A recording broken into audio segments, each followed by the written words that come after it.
Hello, and thank you for joining me today. My name is Brenda Ridgley. Years ago, one of my best friends suggested, kind of jokingly, that I was the connection connoisseur because I love all things connection. I love helping people connect to other people as well as to anything that they may be seeking to make their lives better and more whole. I recently wrote a book called Lady in the Tribe that will be available on Amazon and in bookstores shortly. Lady in the Tribe is about the woman and her closest circle of friendships. In the book, readers will experience a journey of friendship as I share my own personal stories and those of other women. In the process, you'll discover how to find, nurture, and deepen friendships and create a tribe culture that is unique to you. In this episode, we will discuss the lady, as represented by the Tree of Life.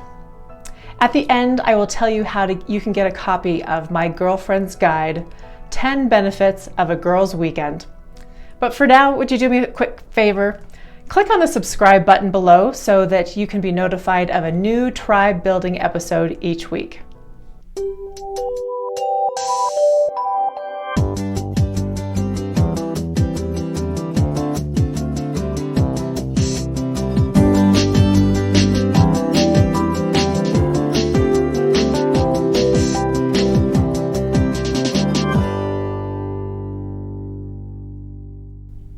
You are about to embark on a journey that can fill the space inside your soul that is longing for more.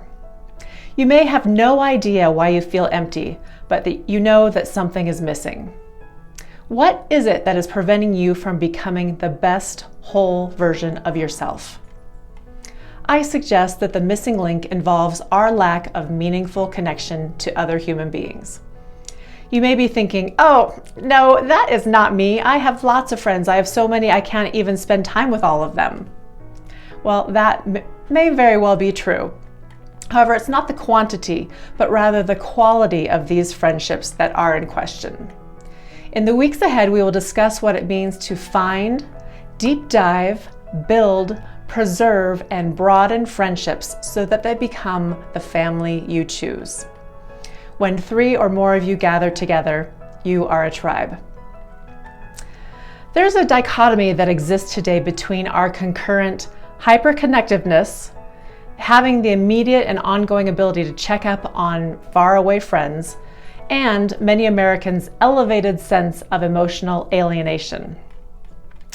It has made our real-life, face-to-face friendships even more important to sustain. Add to that, we as a culture are so focused on career success, financial accomplishments, and family milestones that we often lack time and energy to connect with others beyond those arenas. With all that we have going on in our super busy lives, surrounded by people, places, things, somehow we are still left feeling alone. We are not alone because we lack relationships. We are alone because these relationships lack depth, knowing, and certainty. A column, Loneliness is Killing Us, published by The Guardian, suggests that this era, much as we have labeled the Stone Age, the Iron Age, Space Age, and the Information Age, this age is called the Age of Loneliness. Almost without noticing, we have distanced ourselves from the connections that choose to love us voluntarily and without obligation. These are our closest personal friendships that are not demanding of our time, yet ever present. This neglect does not go out without a price. It starts showing up as an occasional feeling of loss, when you have a spare moment to reflect on friends you haven't seen for a while. You dismiss the thought because you just feel like there's nothing you can do about it right now anyway. You're just too busy. But over time, that occasional feeling of loss develops into a feeling of emptiness and dissatisfaction. You can't even put your finger on what's missing exactly. Overall, you feel your life is great. You have many blessings. You have a healthy family, a beautiful home, and your schedule is certainly full. By this time, you might describe yourself as just being in a funk of some sorts. What is this nagging feeling in the pit of your stomach? It is isolation from our own personal friendships. We must actively seek, grow, and maintain these voluntary, close personal friendships. The word voluntary is so important. These relationships are not bound by blood, vow, or contract. They just love you without any obligation. If we fail to nurture these friendships, we don't just lose a friend. We lose ourselves. We lose a piece of ourselves because our relationships mirror back to us who we really are. The wonderful thing is that no matter where you are right now with your friendships, you can exponentially improve your connections with just a decision to give them a little more attention and intention. I'm going to paint a picture of our wholeness as if we are our own tree of life. So picture yourself right now as if you were this beautiful tree in the prime of your life, strong, sturdy, and flourishing with beautiful leaves and blossoms. As you envision your tree, let's start by visualizing what is unseen, yet so very important to your well-being. It's the roots that nourish and anchor you. Our parents and how we are raised provide the seed and soil to our tree of life. Our genetics, traits, and characteristics all come from this seed in our internal environment. The soil of our external environment includes the lessons we were taught, the role models we observed, and the experiences that created our values, ethics, and morals. It also includes where we live and what individuals and activities to whom we were introduced. We are nurtured from a young age to acknowledge the light within us that teaches us about who we are and what we are to become. Much like the roots of a tree searching diligently in the dark for life-saving minerals and a true source of living water, there are times in our growth that we learn our preferences, question our individual beliefs, and discover our purpose. Once we dig our roots in far enough and find the nourishment we need, we start to recognize our own identity and we embody the trunk of our tree of life. The strength that is found by purposefully digging in our roots during moments of trials, doubt, and figurative droughts is what strengthens the core of our being and our trunk. Much like the roots strengthen this trunk, we carry that nourishment upward to the branches that will extend outward to produce and bear the weight of our fruition, our best life actualized. In our metaphor, the trunk of the tree is our being, our individualism, and identity. There is an intrinsic beauty of the trunk of our tree. The bark cracking as it expands like our wise old wrinkled skin, and the ever-growing inner rings of our tree strengthening us from the inside out. These rings and cracks not only show our age, but also, like the notes of our own biography, preserve knowledge from season to season. It is in the symbolism of the tree's trunk that we are reminded that we need to first nourish and grow ourselves by diligently and deeply drinking from the soil so that we can have the core strength to nurture the fruit that we are meant to create. Everything about us literally stems from our nature and our nurture. Next, we're going to talk about our branches, the branches that lift and support us. Our closest friendships become the branches of our tree of life.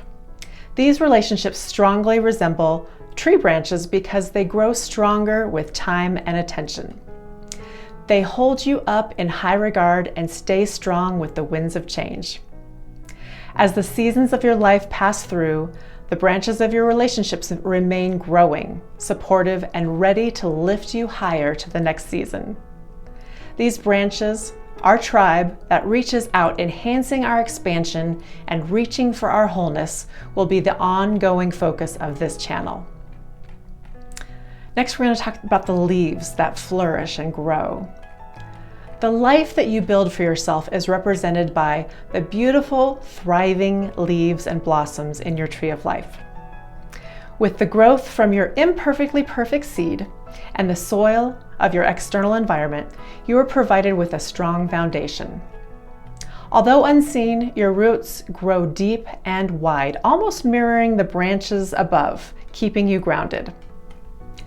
The strength of your tree trunk builds, and the support of your friendships are the branches that lift you up, always reaching higher year after year so that you can flourish. Some seasons are better than others. Life brings its challenges. Sometimes our tree experiences ice storms, droughts, torrential winds, and even infestations. However, life is good and repeatedly offers growth and expansion opportunities. Your leaves are the product of the tree of life you, your family, and your tribe has nurtured. The tree models for us that she has learned to be still in all the seasons of birth and renewal, growing and harvest. She doesn't guilt herself during a season of rest, nor does she grow her fruit before its season is ready. She observes all of this without any judgment for what is done after she has done her part. We can actually glean some wisdom in how a tree manages the fruit. The tree creates the fruit and nurtures it until it's ripe, but does not do the harvesting, the preserving, the canning, or grocery shopping, dinner prep, dishwashing, any of that. She doesn't do that all by herself. She also isn't worried about what others will think if her ripe fruit drops from the branches before it can be harvested.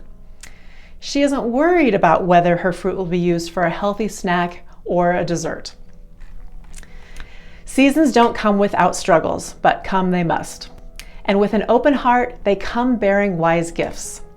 They come with the gift of strength gained from withstanding the storms, patience for the process of growing life, humble gratitude for days of warming sunlight, and the reverence for the cleansing rain that pours down from the heavens.